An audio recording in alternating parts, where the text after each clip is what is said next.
The pessimist complains about the wind. The optimist prays for the wind to change. The realist adjusts the sails. Formal education will make you a living. Self-education will make you a fortune. So I started the personal development journey.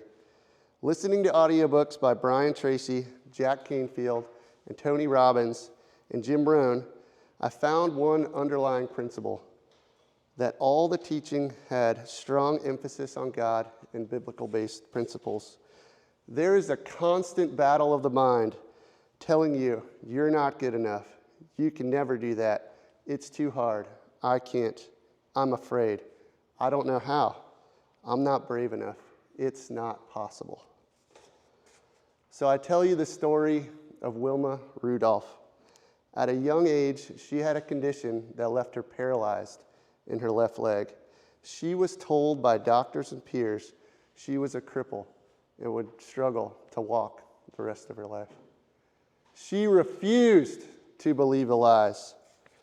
Beginning extensive treatment, often sneaking out of her brace to help strengthen her leg, she showed tremendous perseverance and resilience.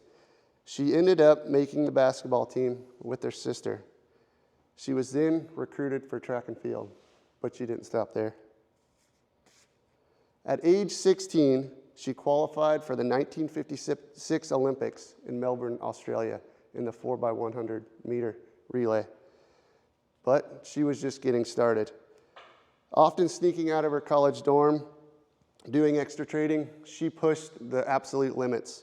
In 1960 Olympics in Rome, she won 3 gold medals in the 200 and 400 meter, and she was known as the fastest woman alive. The world and people do not define who you are.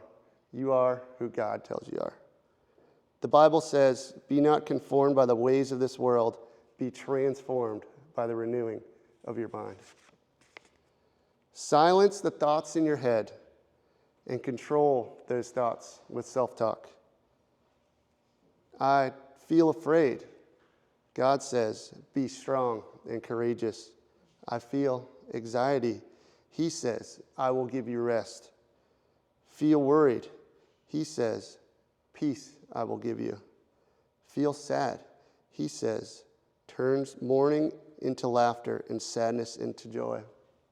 I feel worthless. He says, I am fearfully and wonderfully made. I can't. It's impossible. He says, through him, I can do all things. Choose courage over comfort. Everyone has struggles.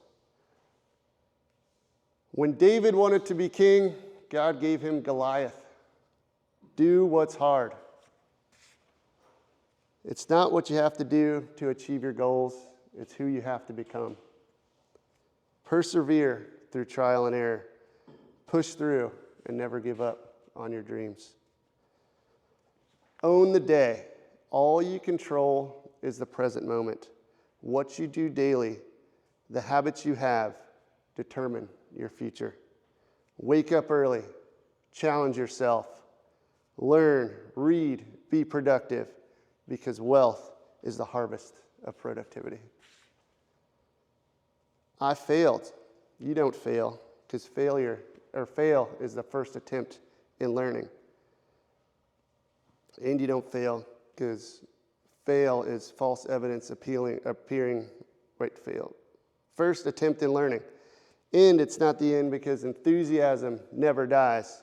Fear, don't fear, because fear is false evidence appearing real. Instead of fear, face everything and rise. If it weren't for the struggle, there would be no gain. If it weren't for the struggle, it would have no value.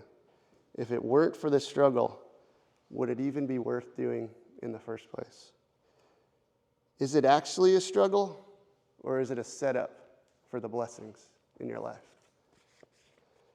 Have courage, find joy in the struggle, and remember where your help comes from. Thank you.